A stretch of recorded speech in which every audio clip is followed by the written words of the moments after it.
Okay, I have said this so many times in so many videos that I'm honestly tired of repeating it. But because you asked politely, let me break it down one more time, just one more time, okay? You see, I keep hearing this tired rhetoric that Christianity was in Africa before Europe, or that Philip in the Bible converted an Ethiopian eunuch, as if one baptism somehow Christianized an entire civilization, or as if by the baptism, by the conversion of this Ethiopian, the whole continent was somehow baptized before Rome. You see, it makes me laugh in Swahili. It makes me laugh in Mandarin.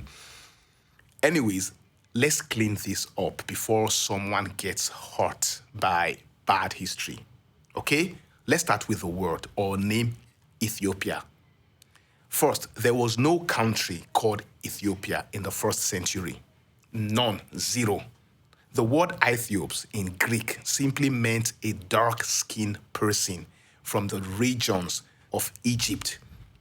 It was a description, not a nationality, and definitely not the modern-day Ethiopia. So the eunuch in Acts was not an ambassador of the Ethiopian Orthodox Church. That church did not exist for another 300 years. So now, if Christianity had already arrived through this magical eunuch Philip supposedly converted, then explain something basic. Why did Aksum remain non-Christian for 300 more years? Why did Christianity only become official when Frumentius, a Syrian Greek from Tyre, converted King Ezana around 330 CE? Why did it take Frumentius, a Syrian Greek, to organize the first actual documented Christian community in Aksum? Why? Because Christianity did not spread in Aksum through Philip's eunuch baptism. Yes, you heard me.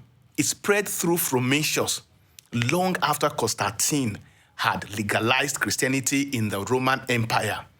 Rome was already practicing Christianity before Aksum even took notice.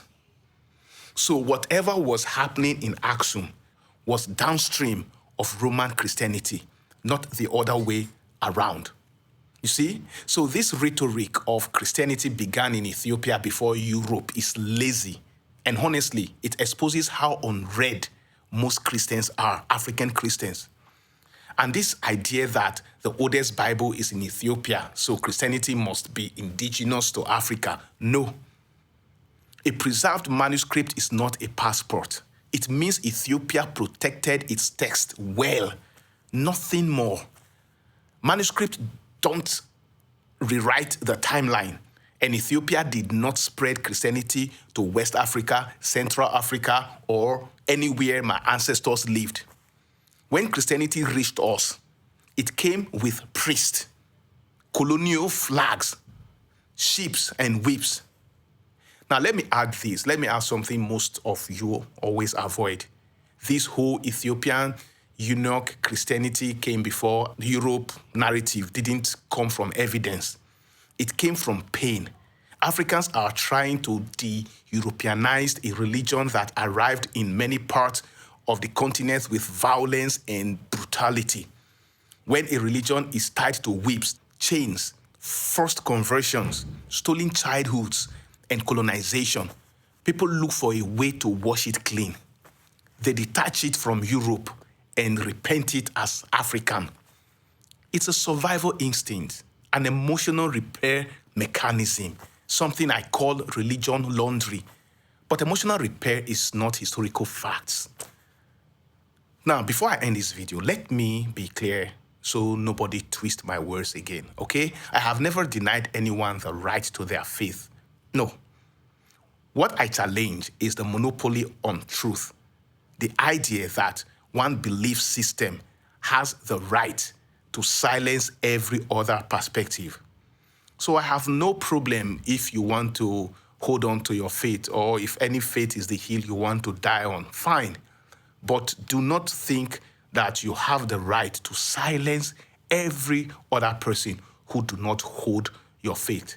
So these rhetorics of Africa, Christianity being in Africa before Europe, is a myth, a big fat bongo.